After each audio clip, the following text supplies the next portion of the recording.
start lesson number 11, assembly language program for beginners. Today we're going to draw some lines. It's like our own draw type command. We'll do some debugging and testing. Start here, and so what we're going to end up with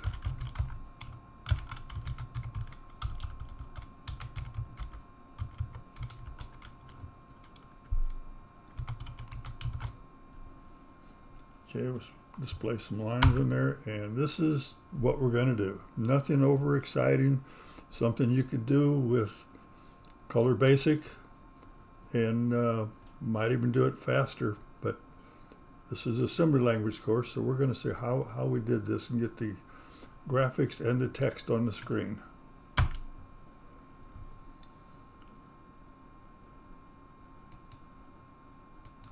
So we're going to talk about this again every time, because this is key to just so we do a memory, our MMU registers, task 1 and task 2, or task 0, task 0, task 1, there's our addresses. Same thing we've been doing the past 2 or 3 lessons. Okay, task 0, way you turn your machine on, that's what it looks like. Blocks 38 through 3F and 00 through FFF. Okay, task 1, we have the same address there, but here's where our graphics screen is. We put block 30 through 33 and 35 is moved in there, and we'll go from there. Okay, let's back and start and look at some code. Okay, this is my first iteration of the program. This stuff here is pretty much all the same. We've been keeping it the same through all these lessons, and we will in the future. That makes it easier on me, and it makes it easier on you. If we don't have to reinvent the wheel every time, we'll just use what we started with. Again, like we've done in the past, we'll put our stack down at 5FF. That's in the low res screen area, and it works its way down. Our beginning of our screen is going to be at 2000, which again, if we look, okay, this is where our screen will be when we call it in, be at 2000 up through somewhere's up here in the 9000 bracket hex. We got a length of the screen. Okay, when you're using HScreen2, uses 7800 bytes. Again, how do we know that? Okay, if we look at what we did in our last lesson, lesson 10, we had all these resolutions in HScreen2 down here. Over here on the right hand side, it says it uses hex 7800 bytes of RAM for a 320 192 by 16 color screen, which is what we're going to be using. And we'll calculate that. That comes out to our screen end, which over here shows us 9800, the width 320 pixels wide, and we're going to give it a starting position on the screen where we'll start this rectangle. We're going to get the beginning of the screen width divided by 2. Again, remember, got 320 pixels, but each byte has 2 pixels in it, and we'll divide that by 2, and we'll go down 4 pixels from the top. That's why it's times 4. That's be our first position on the screen when we start this rectangle. Again, we'll start our program at E00. We'll branch around this current address. The current address is a starting position, which we had up here. Well, we'll start this rectangle spiral loop is where we start it, and we'll put it here. And it's always the current position where we're at. We start there, but it's also going to be the current one. Same stuff we've done in our other programs here. We'll save our stack, new stack, high speed. What our palette register, the 0, which is our black one, so we'll have the screen background will be black. Save our foreground color, or that's we're going to put that in our foreground, so our foreground, background both will be black. Border color will be black, and 2 and HScreen2. And if you're thinking, we went through all the problems in the last lesson to be able to set the resolution ourselves and not use the HScreen2. And that now we're going to go backwards. Well, in somewhat yes, but you'll see why later on. Okay. We'll store our palette, same code as that we've done the past 2 or 3 lessons. We'll store the palette and load our new one in. We'll disable interrupts and MMU and register interrupts, same as we've done in the past, and we'll go to task 1, which brings in our high resolution screen down in low memory starting at 2000. We'll branch to the same routine we used in the past to clear the screen. So up until now, we haven't really done much different. Now we're going to display some stuff on the screen. This is just an opening thing that I put in there so we can look at. Beginning of the screen, start at palette 0, and we'll calculate a number here. We'll take the number of rows times the number of bytes wide. So we take the number of pixels wide, which is 320 divided by 2, because there's 2 pixels per byte, and we'll divide it by 16. That gives us 1/16 of the screen. And we're going to start painting on it. We're going to start storing A, which has black in it, and we're going to store it and bump the register. We're going to decrement that calculation by 1, and if not, just keep doing this loop. So we'll go through 1/16 of the screen, put what was ever in palette 0. Now we're going to add a hex 11 to that register A. All right, so that gives us register 1 in both pixels. Remember, there's 2 pixels in it, so we had 0, 0. Now we got 1, 1. Are we at screen and no? We'll go up and start this loop again. We'll calculate a 16th of the screen. And that's, if you recollect in our palette, I think this register 1 has blue in it. So we'll put 1/16 of the screen to be blue. Then we'll come down through again. We'll add 1, make it palette 2 and palette 2, which is gray. So we'll go through and we'll do gray on the screen. So we'll go through. And why do we do 1/16 of the screen? We have 16 palettes, so we'll display each palette on the screen in this opening, putting something on the screen. We'll get through that. We'll zero out the row and column for our messages. And we're going to print a message on the screen that says press any key. And with that, we're going to use whichever palette white is in, and we're going to store that in our color for basic. And this is the same stuff we did in the past a couple lessons back. We'll load up our message, what column we want, what row we want, and print message. And we'll look at that later because it's the same stuff we've done in the past. There's no trick stuff on that. And that's why we're using H screen 2. Because if you select one of them other 20 some odd resolutions, HPrint does not work on most of them. Or if you set it up yourself, HPrint will not work. Okay, so we use HPrint to set the environment for basic to print on the screen. We can switch to something else, but at least we have to use basic to get that, so HPrint will work.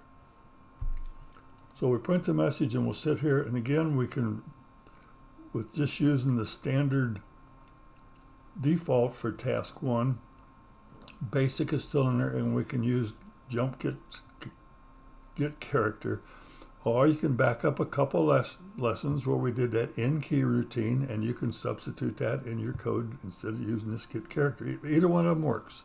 We just get any character, we don't care what it is, space bar, enter any key, and then we'll go on and we'll clear the screen again. We'll get rid of what we put up there. Now we'll start, here's where the code starts for our spiral. First position on the screen, and we'll store it in the current address. Okay, that's current where it's going to be right now.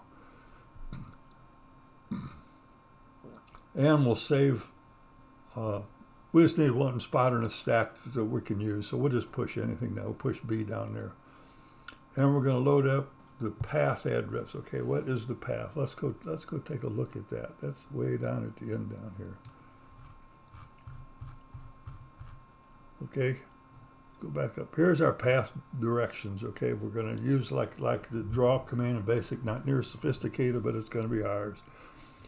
We're going to have up, we're going to equate that as minus 160. So if you're at a 1 pixel on the screen someplace, 1 dot on the screen, and you want to go up 1 line, 1 pixel up, okay, that's 160 bytes or 320 pixels. So we subtract our current address minus 160 takes us up 1 pixel up.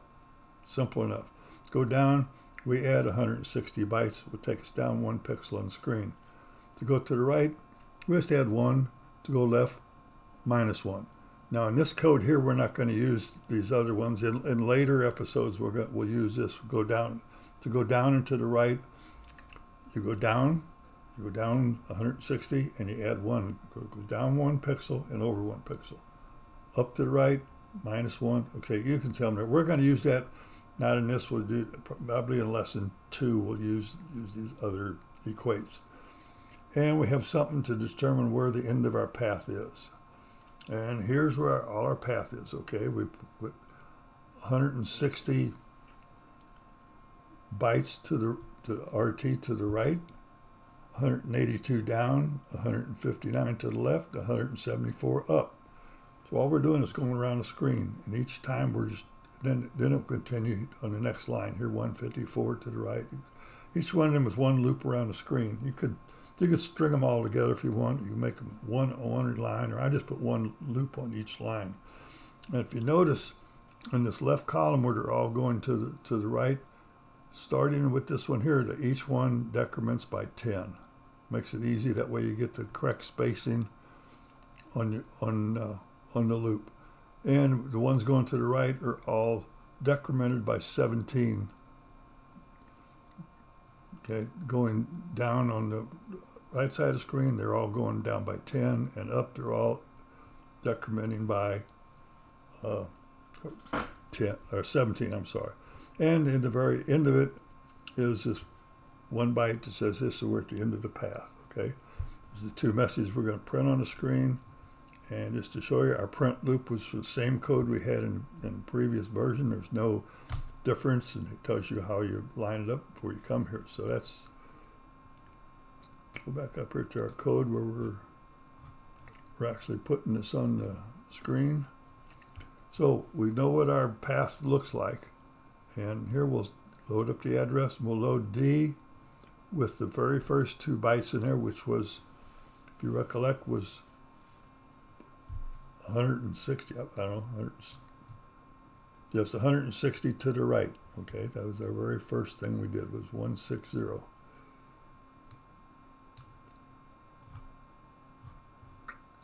So it loaded up to 160, and it compares A to the path end. Well, we probably should spend more time down looking at this, so make sure it's clear to understand. Let's look what the assembled version looks like. So here it's 160 to the right. So 160 compiles as 00A0, and to the right, okay, if you look, remember to the right was just +1. So the next 2 bytes are 001. So we want, that says do 160 to the right, and the next one would be 182, which would assemble as 00B6, and which says down, which is our A0. So that's how we interpret everything within there.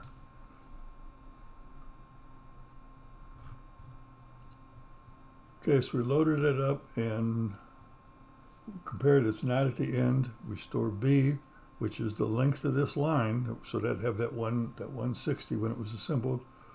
We'll store that, put that on the stack. We'll load D with the current address, is where the beginning place was for this loop. And we'll add D where X is pointing to. Okay, remember up here we loaded D up from X, which had the length of this move, and now it's pointing to what we want to do. Is it right or left or up or down? We just add that to our current position, and now we know exactly where the next bytes we're going to put on the screen. We'll transfer that over to Y. We'll save that for the time being. We'll load up A with the color we're going to use. In this one, I just picked out gray, which is palette number 2, and I multiply it by hex 11. That gives both bytes and both pixels within that byte the same color. Okay, again, we're not doing any bit shift. This is class for beginners. We're not going to do bit shifting and 1 pixel at a time. we're doing 1 byte, which is both pixels. We're going to keep it simple. Okay, so now we've got 1, 1 in there, so both pixels are going to be gray.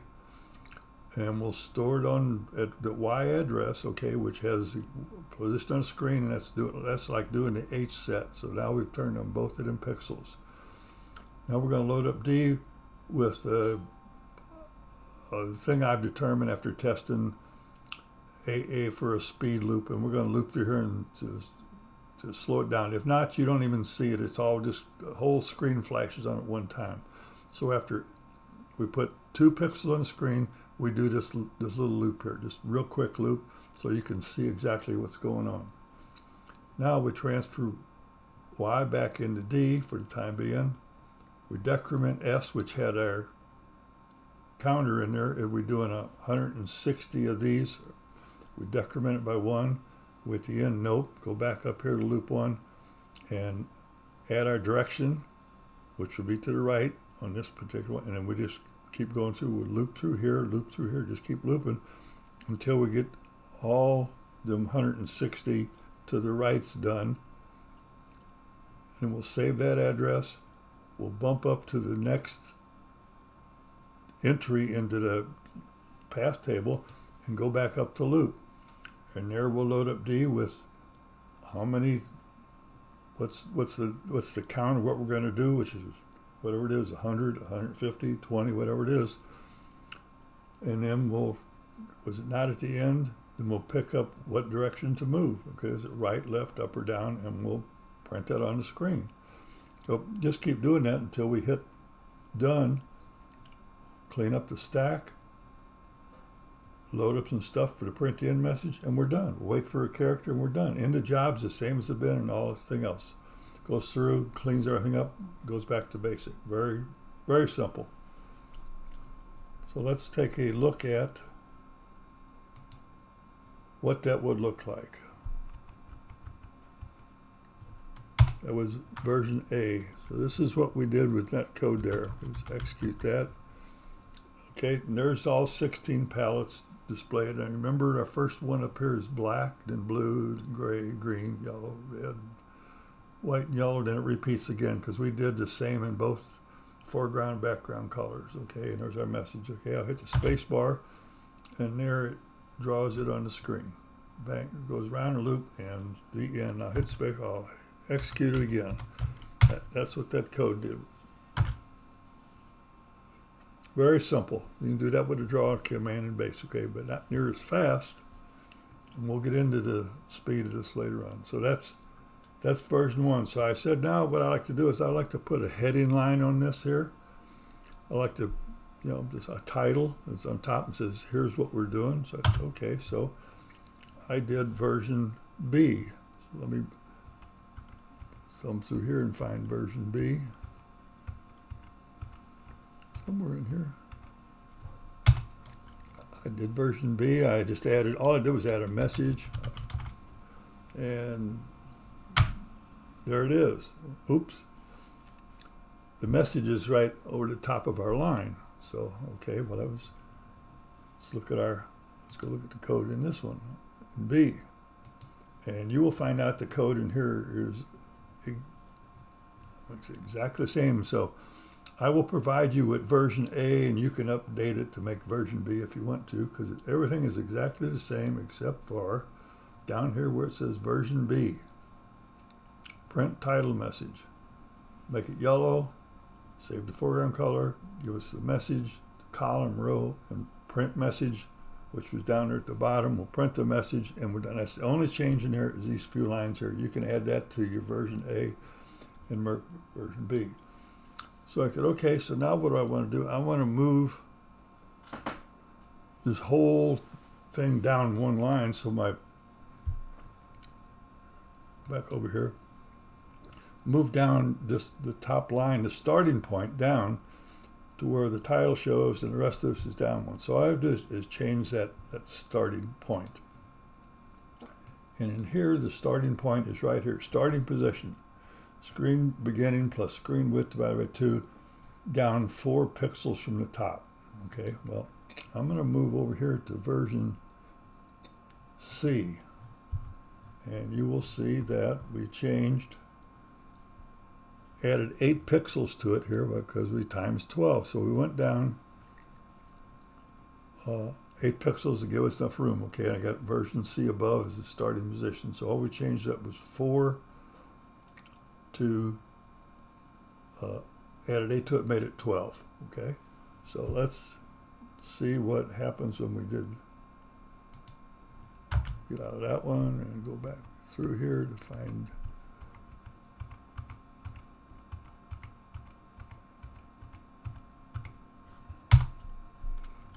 version C.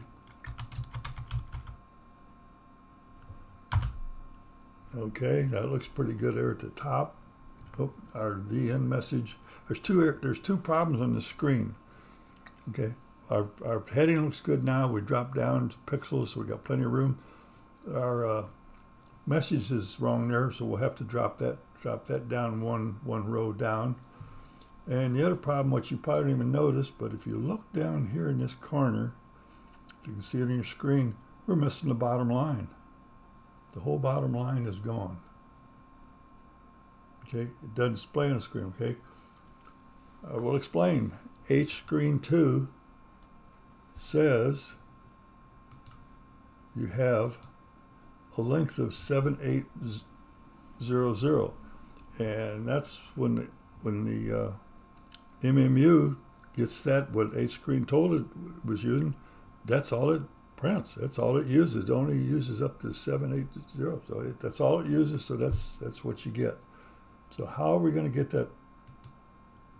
If I can back to my screen here, how are we going to have the title on there and on the bottom without shoving these lines together? We could do that. We put less in between each one, but that tightened it up. So how to do that? So where is that code at anyway? So let's do a little bit of, I'll call it kind of debug and testing work. Okay, I use I don't know what emulator you use. I use MES, okay, and it's an older version of MAME.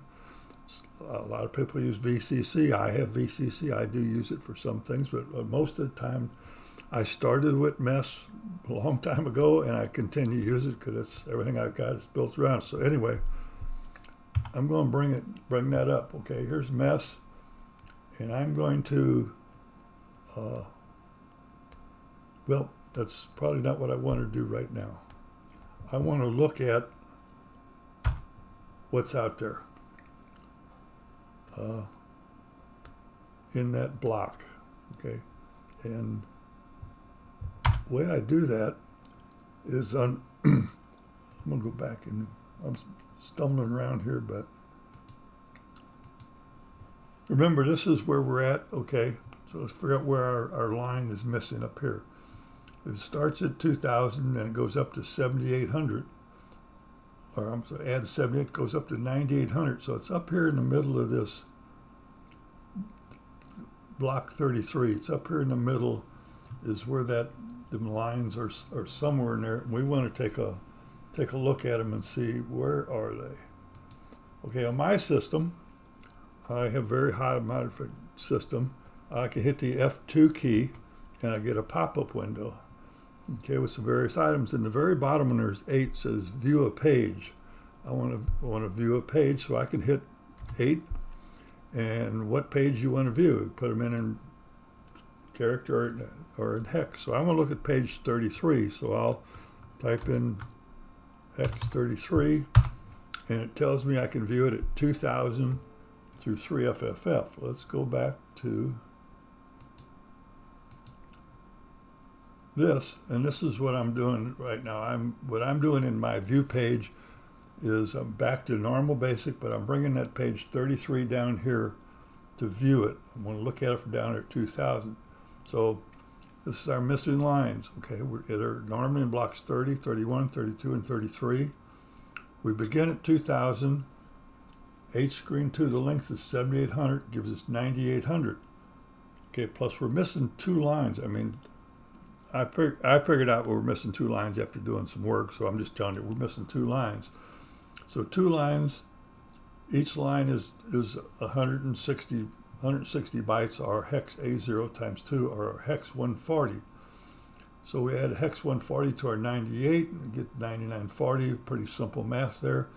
Now, so it's at 9940 in normal mode, but we're bringing it down here. We're bringing it down, so we're going to subtract 2,000, 4,000, 6,000 to bring it down. For normal is here, we're bringing it down 6,000 here, minus 3 blocks.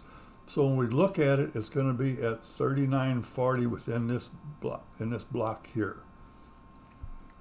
Hopefully you can understand that, but that's, I'm going to show you how you can view it. Hopefully be able to show it in yours. So we'll go back here, and I'm sitting here, and it's what inside of my program is just sitting in a loop. It's doing a get character, waiting for it to do something. Well, I'm going to go back over to mess and bring it up. I'll hit Control M, and that will give me, showing me memory, which I'll show it up here. Okay, and I'm going to put in there. But it said it was at 3940. I'm going to put I'll put 3,000 in there.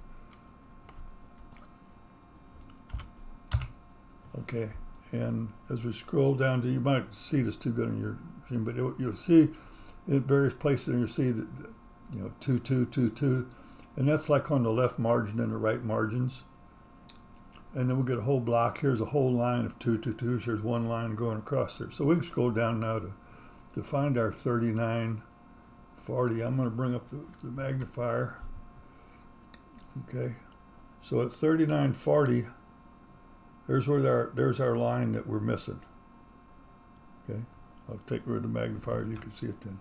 But we're missing 2 lines. We're really missing this at 38A0, this 1 pixel on the left, and this one down here, the pixel on the right. That's 1 line, and this is the second. We're missing this complete line here. So it is there. I mean, I'm sure you believed it was there anyway, but it just show you how, for debugging, you can look and see what things are in memory if you're using these different blocks. Get rid of that, and I hit space bar, and my program will go back to there. And I'm going to venture off from an exact code we're looking at now, but show you other ways you can use them other blocks. And we've talked about it, and we've done some, but how do you view them blocks when you're testing? I'm going to hit F2 again. I'm going to bring up View Page, and I'm going to put in page 7 this time. It's one of the pages I use. Say I can view it again. So I bring that up, and I'm going to go back here, and I'm going to go to 2000, and look at that. I'll bring up the magnifier, and you can look and see what's in there. Okay. Okay, here's all kinds of stuff. Load M, execute, clear screen, load M. Okay, in my system, I've built it to where I save off the last 75 commands you type on the command line. And I saved them, and I can scroll back through them by hitting the F1 key. I just scroll back through them. I don't have to retype stuff when I'm testing. I just keep doing, I'm not typing load M and all this other stuff. I just keep scrolling back through it. I intercept everything coming off the keyboard. I don't look at any basic stuff like list or edit and any of their commands. I just take, when you hit that enter key, I say, okay, I'm going to save this as a command. Okay. Enough about that. That's one way you can use them look at them or use them blocks. Okay, I'll get out of that. Go back to our code. So now, how do we get, I'll get back into that. How do you look at them blocks on yours in a minute. Let's go back to our code here where we were. So we added 8 lines to it, and we know they're not lost, they're just not displayed. The MMU doesn't know to display them. So what we need to do is not fool BASIC, because BASIC you can't hardly fool it that much. We'll fool the MMU to where it knows what it's doing, and BASIC knows what it's doing, but they're each doing a different thing. The code's the same over here. H screen 2, everything's all the same down here. Display that stuff on the screen. I think well, no wonder I'm in the wrong version. I should be in version D. Sorry about that. It's the same over here. Okay, we get down to here, we're going to add 12 to display it on the one row and the end message down.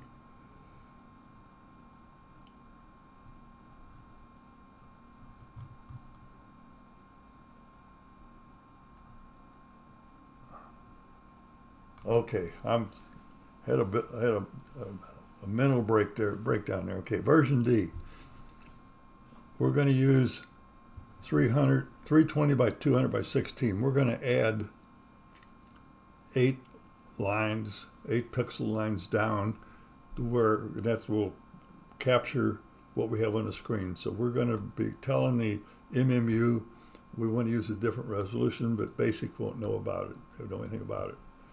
So instead of 7800, we'll go over here to our screen and we'll use this one here, this 3E, which is 7D of RAM. So we're going to get that extra hex 500 bytes of RAM. So we'll change that, and we added our other version there, and we'll come down here where it says version D. There's 2 options. How do we set the screen type? Okay, in our previous lesson, lesson 10, we learned how to use that IM graphics, how we could set up any graphic mode we wanted them 20. We can use that again. We use IM graphic and set mode, the way we did before. Take a look at that. And we'll plug into that same code, we'll plug 3E in there. Okay, because that's 320 by 200 by 16. That gives us an extra 8 lines of screen. That's one way. The other way is you can just load up 3E and register A and store it in that register FF90, because when you did the H screen 2, it set up all the graphic stuff for you already. It's already set up, and so all you have to do is do it. Either way works. I'm using the way we did it in the previous lesson, lesson 10. This works. Now we're going to do the same stuff here, clear screen. We've got another thing here that says version D. We're doing this here because now we got them extra 8 lines. We're going to stay at this 320 because it divides it nice and even for our 16 palette registers. So instead of get down to the end, we're going to just not do anything. We're going to leave it alone. So we want to take off them 500 bytes that we added. So you don't have to, but it just makes it look nicer in that opening screen. Other than that, we're pretty much done. Here's where we move the end message down one row. Row was 11, we made it 12 to scoot it down. And that should be it. I mean, everything else stays the same. You know, we put this in, okay, version D, all this stuff went in here, and that's it. So that's how we got from where it started out to where it ended up at, okay? Not the most exciting code, but that's a lot of stuff that hopefully you can see how you can look at different things through looking at the blocks out in memory. And I do have one way that might help you on that. Okay, if you use this code, and you can word anyway, you can put this code in every program you do. It's very little, so you can put it at some place. You can argue it wherever you want. This example, I've typed in 7,000. If you're using an 80 character screen all the time like I do, you can put it in at 500, because that's where the low res graphics screen is, and just load it in and leave it sit there. All it does is load up that 33, if that's the block you want to look at.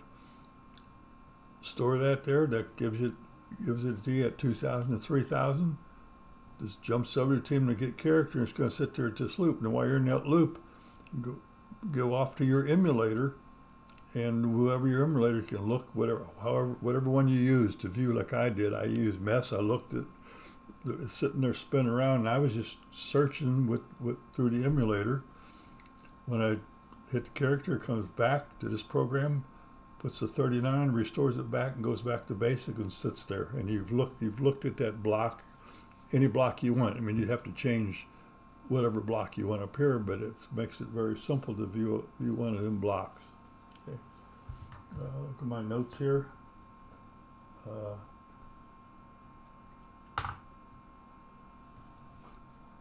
That's pretty much it. Things you can do as far as like testing, okay. And another one example is right here. Okay, we're using this gray. And it makes, if you want to test and you don't want to recompile and you want to know what something looks like, okay, we can, like, if we don't know if that's the color we want is gray. Okay, we know that here we're putting this 22 at E95. Okay, let's bring up the emulator again, and I believe that was E95, and it has the 2 in there, which was for the gray palette register 2, which had the gray on it. Let's just change that to 11, which would be blue in our palette. That we'll execute it again and see what our lines look at now. And there we have blue lines. Okay, that's a good way of testing when I have to recompile. You could change it to any color you want to try to make it what you like, or you could change where up here where the title line is, make that red or whatever color you want. You could move it to the right, to the left, move it down. Another option to this here is when I change colors. Let's just look right at the palette itself. Oh, hit the wrong button there. Okay, FFB0 is our palette, remember? So we're using palette register 1, which has 08 in it. Let's change that to 39, which I believe is light blue. There, light blue. So remember, as soon as you change the palette, the MMU says whatever's on the screen, that's what we're going to display it as. You can try it and put 3F. Bang, it becomes white. So that's a way of testing what color combinations do you like. Now that I got that white, I want to change, the end. It's a way of testing without recompiling and, looking through your code to find where you can change on there and then change your code. Okay, enough for helping out. I think we're done. Well, let's see what